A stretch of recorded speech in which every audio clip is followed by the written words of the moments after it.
sustancia puede llegar a producir daño dependiendo de las dosis en las que se administre, y a eso que aumentamos que también depende del tiempo, ¿sí?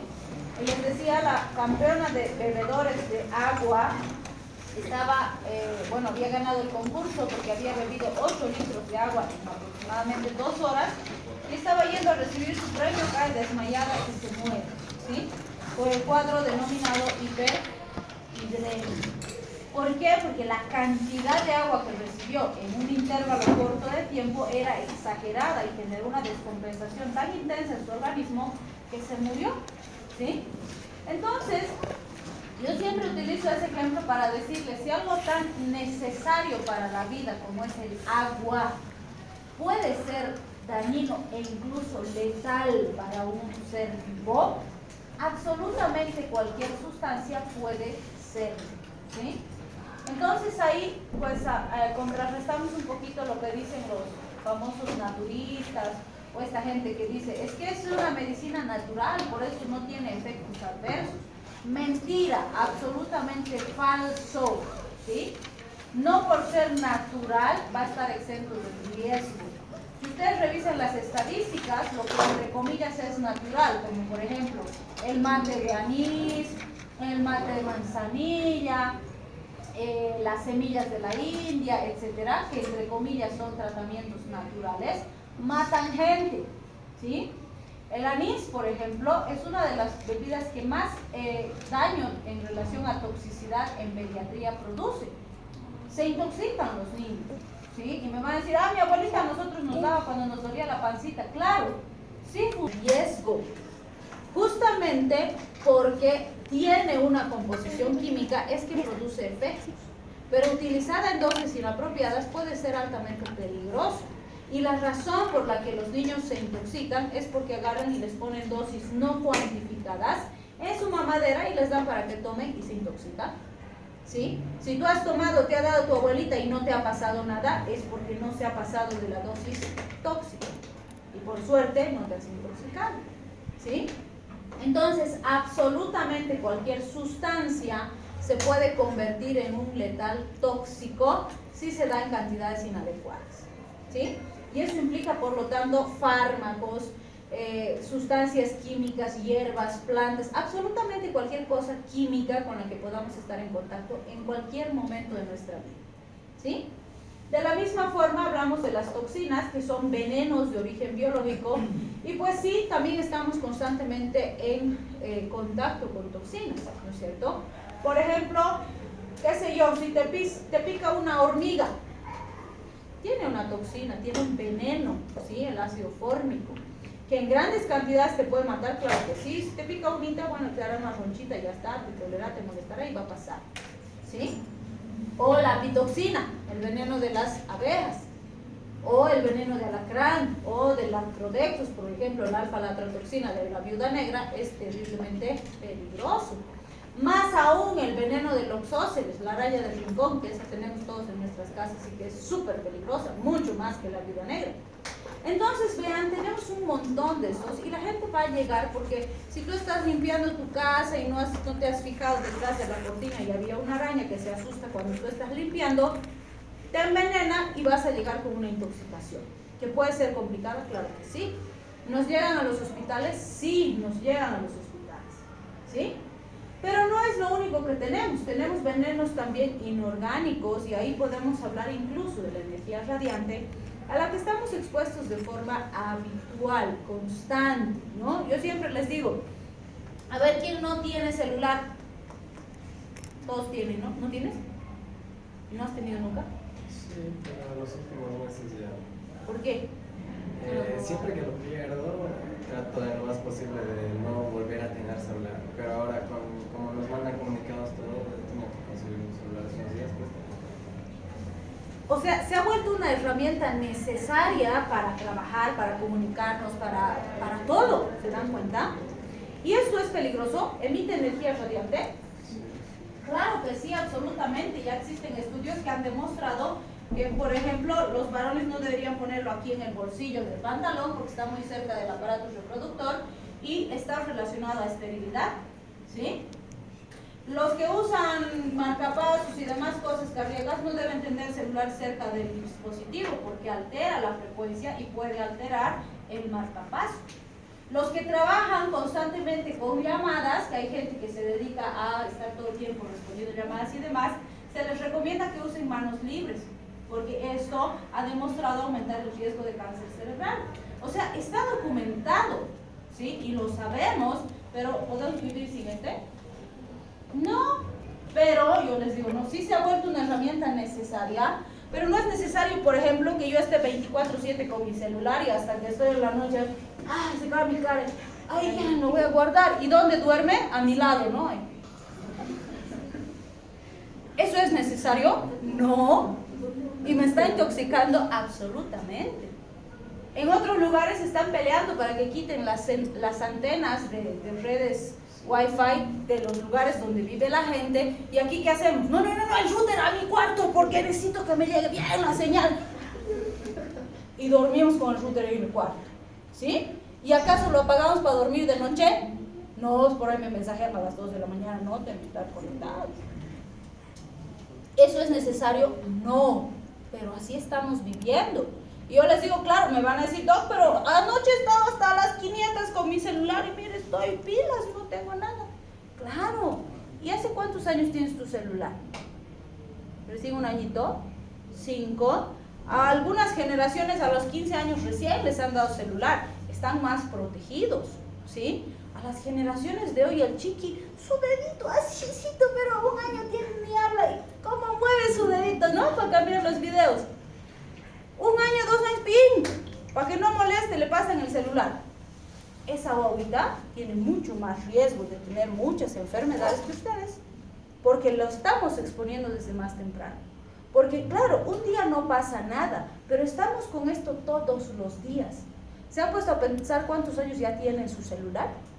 Si lo tienen 5 años, ya tienen 5 años de exposición a energía radiante diaria. ¿Cuántas horas son? ¿Sí? Claro, no va a pasar nada mañana porque estamos todavía dentro de un rango. ¿Pero vas a dejar de usar tu celular en 1 año? ¿O es probable que uses el resto de tu vida? Y en 40, 50 años de exposición, ¿crees que no se va a sumar y va a producir daño? Claro que sí. Entonces, si tú puedes limitar y usar realmente para lo que es necesario, ya interaccionas un poco, haces vida social, pero no duermes con tu celular, no estás todo el tiempo ahí metido en tu pantalón, etcétera, vas disminuyendo el riesgo, ¿sí? Porque como hemos dicho ya, no podemos no tener celular porque vamos a estar incomunicados con todo el resto, pero no es necesario que lo tengamos 24/7, ¿sí? Hay otras cosas que son tóxicos que no los podemos evitar. Por ejemplo, contaminación ambiental. ¿Está contaminado nuestro aire? Absolutamente. Pero no les puedo decir, no respiren los domingos. O ya en la mañana 2 horitas no van a respirar para que no se contaminen tanto. No puedo, eso no puedo. Aunque quiera, aunque sé que está contaminado, no puedo dejar de respirar. Entonces esa me la voy a tener que aguantar, ¿sí? Pero sí puedo hacer actividad física que me va a ayudar a mejorar el daño oxidativo, a disminuirlo y tener menos riesgo, disminuir factores de riesgo, metabolizar mejor los radicales libres. Puedo comer un poco más sano, ¿sí? Algunos días no puedo, voy a vivir de la salchipapa del kiosco, ya, pero los días que puedo sí. Y eso va a ir ayudando a buscar un equilibrio. Pero si como a la macana, bebo todos los días, fumo, encima le meto cannabis, encima estoy con el celular y voy sumando, las consecuencias se van a presentar en algún momento, ¿sí? Porque esto es sumativo. Entonces vean que el equilibrio entre lo bueno y lo malo tiene que ser constante. No sirve, el domingo voy a comer bien y el domingo como súper bien, pero de lunes a sábado como un desastre. Porque ¿qué pesa más? 6 contra 1, ¿no es cierto? Entonces tengo que tratar de generar equilibrio. Y lo mismo es para los fármacos. Habrá fármacos que yo te puedo decir, ya no tomes estos fármacos, perfecto, puedes no tomar. Pero si eres hipertenso, al hipertenso le puedo decir que no tome sus medicamentos. No, probablemente va a tomar toda su vida, ¿sí? Pero si estás resfriado y es un resfrío común y no tienes muchas molestias, te voy a decir no.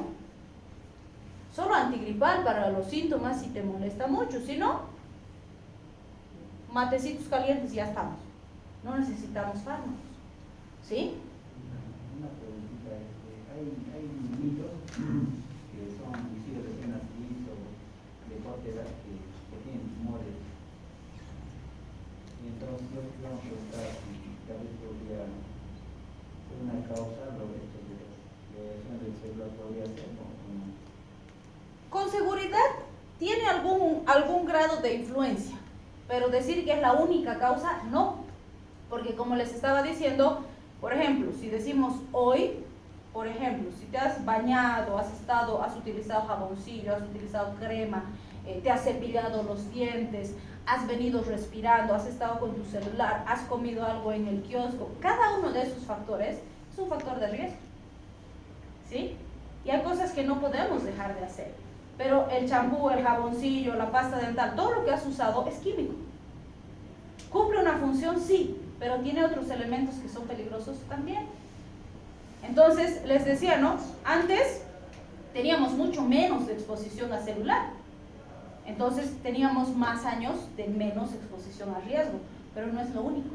Tenemos riesgo en alimentos, tenemos riesgo en agua, tenemos riesgo en aire, tenemos riesgo en hábitos saludables como fumar, beber, usar drogas, etc.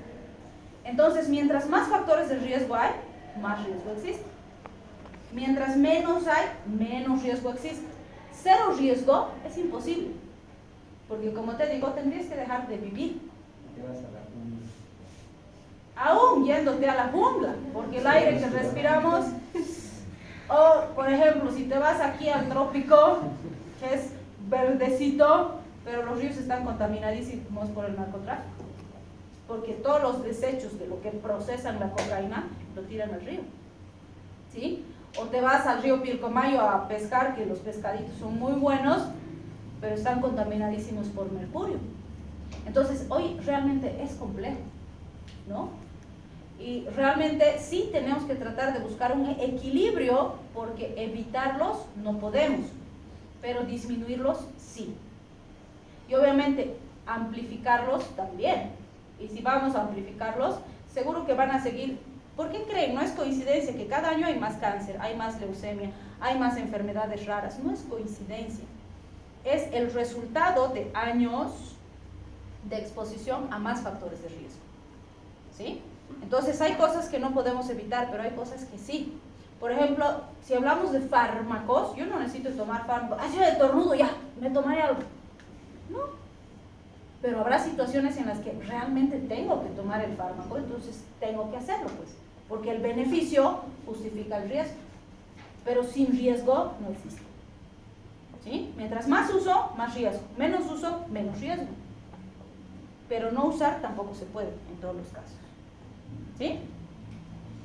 Bien, aquí vamos a ir repasando algunos conceptos básicos que están en relación a fisiología, que son importantes porque nos van a ayudar a entender la farmacología. Como decíamos, por ejemplo, el tamaño, la forma, la carga eléctrica, la composición del fármaco, son importantes porque de eso depende que el fármaco llegue donde tiene que actuar. Por ejemplo, siempre les digo, ¿no? Si te duele tu cabeza, no agarras y te pones el paracetamol ahí, ¿no es cierto? ¿Qué haces con el paracetamol? Te lo tomas. Entonces, si te lo tomas por vía oral, ¿cómo llega a tu cerebro para producir disminución de tu dolor de cabeza? Tiene que absorberse, tiene que distribuirse, tiene que llegar al sitio donde va a producir su acción. Si no hiciera esto, no serviría para nada. ¿Sí?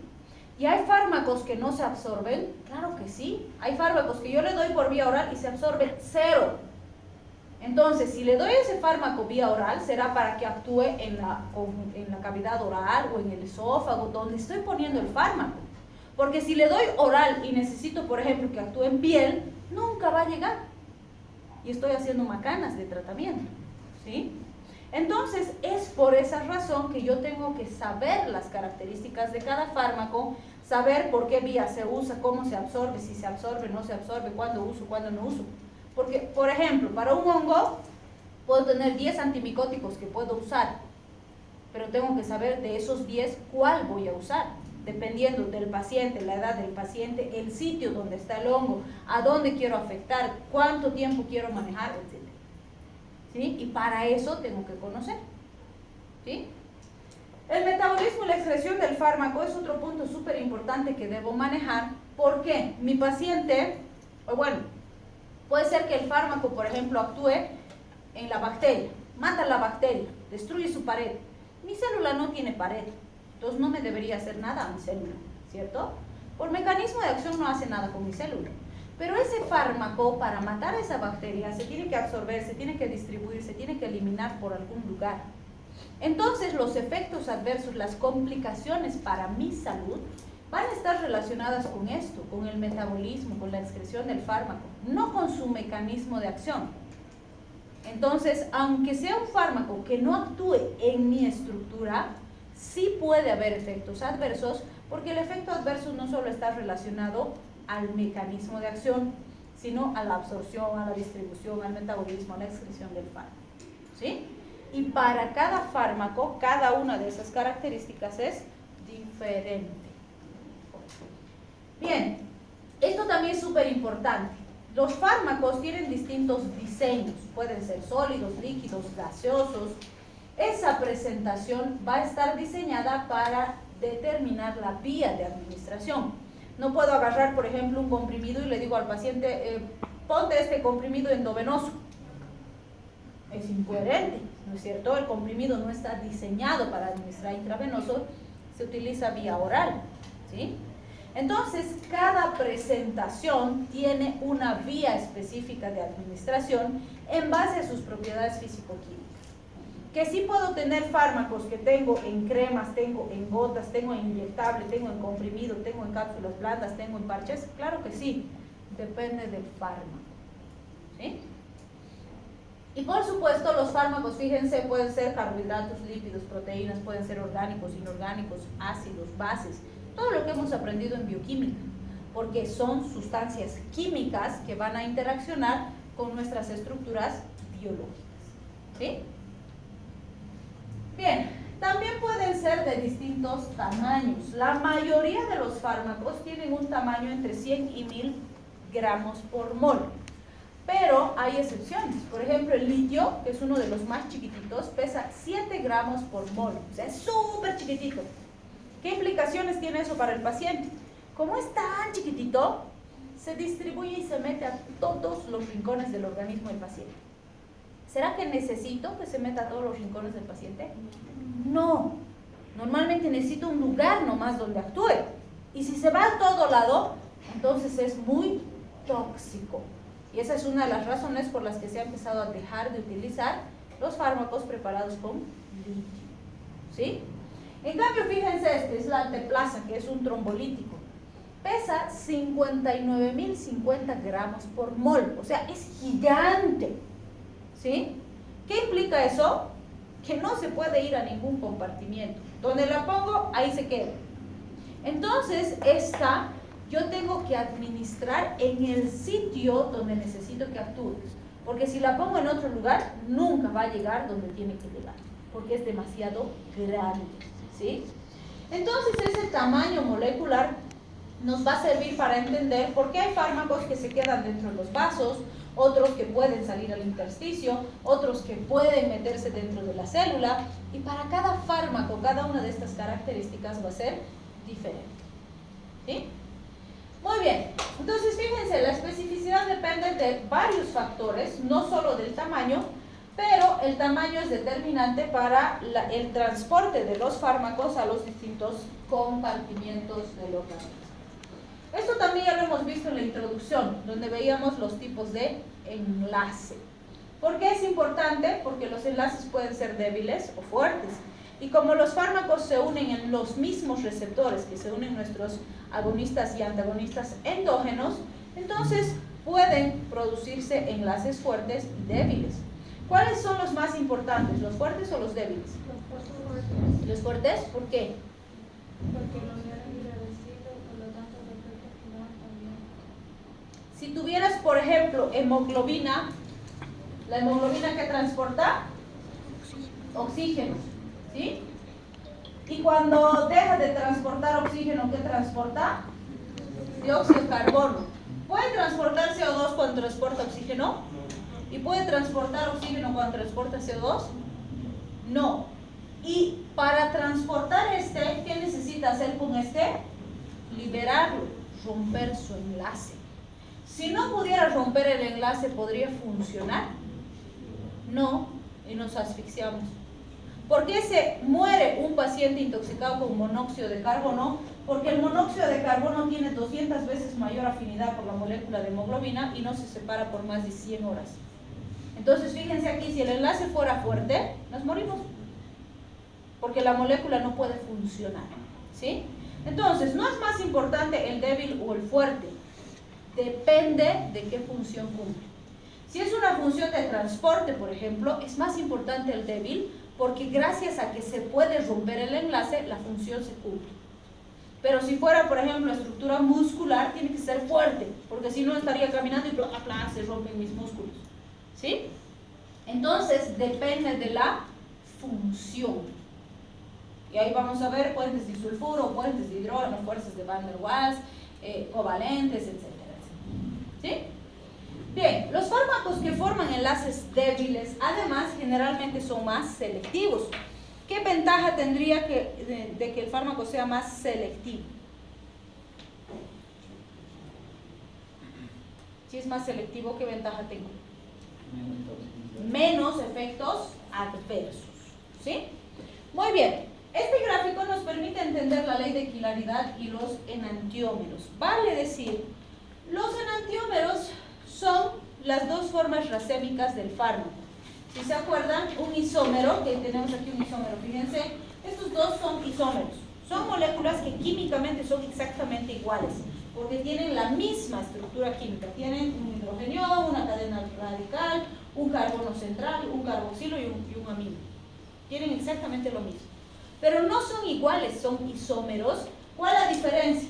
En este, el hidrogenio está a la izquierda y en el otro está a la derecha. En este el radical está a la derecha y en este está a la izquierda.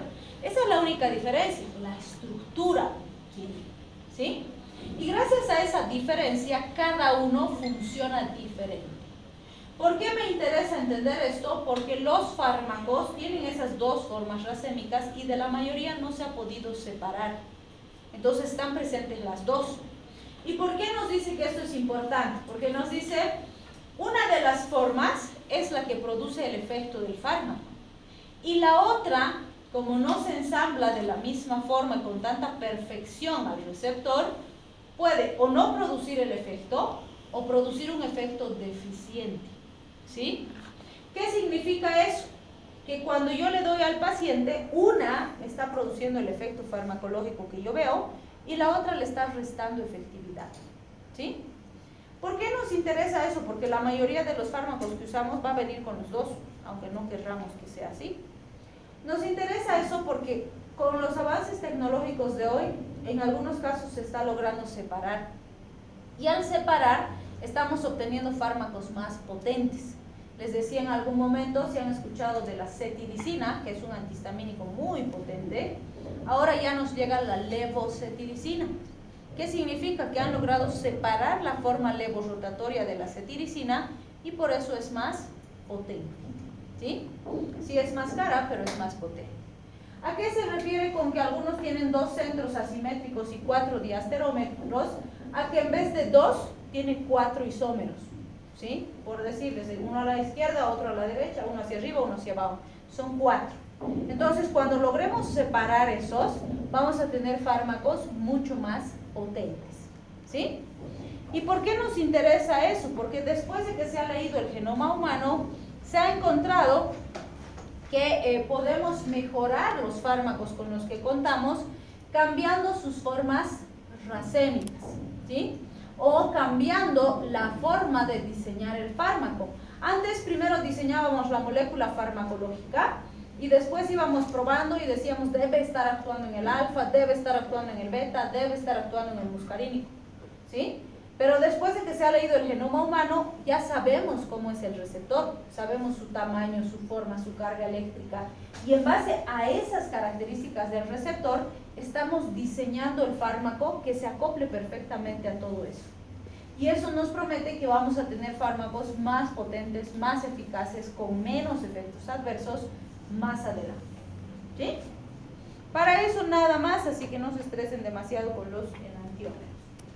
Bien, dos conceptos súper importantes que necesitamos entender son el de farmacocinética y farmacodinámica. Cuando hablamos de farmacocinética, decimos la farmacocinética es lo que el organismo hace con el fármaco, vale decir, desde que el fármaco ingresa, cómo se absorbe, cómo se distribuye, cómo se metaboliza y finalmente se elimina, ¿sí? Y vamos a ir entendiendo varios aspectos relacionados a la farmacocinética. La farmacodinamia se refiere a lo que el fármaco hace en mi organismo, ¿sí? Entendiendo que los receptores yo ya los tengo. Por ejemplo, digamos, yo tengo un receptor beta y normalmente mi adrenalina endógena viene, estimula mi receptor beta y produce un efecto. La farmacodinamia me va a ayudar a entender, si yo le doy al paciente un fármaco estimulante, ese fármaco estimulante, ¿dónde va? ¿Se une al receptor beta? Cuando se une al receptor beta, ¿qué hace? ¿Cuál es el efecto que produce? ¿Sí? En este caso sería estimulante. O me dirá, si le doy un antagonista del receptor beta, viene el fármaco, se une al receptor y lo bloquea, evita que el agonista ingrese. ¿Y cuál es el efecto? Entonces, básicamente la farmacodinamia me ayuda a entender el mecanismo de acción del fármaco y los efectos que se producen por ese mecanismo de acción. Tanto los efectos terapéuticos como los efectos adversos, ¿sí? Ahora, es muy importante que ustedes entiendan que si bien estudiamos la farmacocinética y la farmacodinamia por separado, nunca están separadas, ¿sí? ¿Por qué? Yo puedo tener un fármaco que le doy, ingresa, se distribuye, ¿sí? Ingresa a mi organismo, va hacia los tejidos. Aquí, en esa distribución de los tejidos, puede producir el mecanismo de acción y los efectos, y luego se metaboliza y finalmente se elimina. Entonces, fíjense, se han mezclado la farmacocinética y la farmacodinámica, ¿sí? O puede ser que el fármaco ingresa y no se absorbe, directamente actúa en el sitio donde está y se elimina. Entonces, para cada fármaco es diferente. Pero siempre vamos a ver que hay un enlace entre la farmacocinética y la farmacodinamia. No las podemos separar, las tenemos que entender en conjunto, integradas.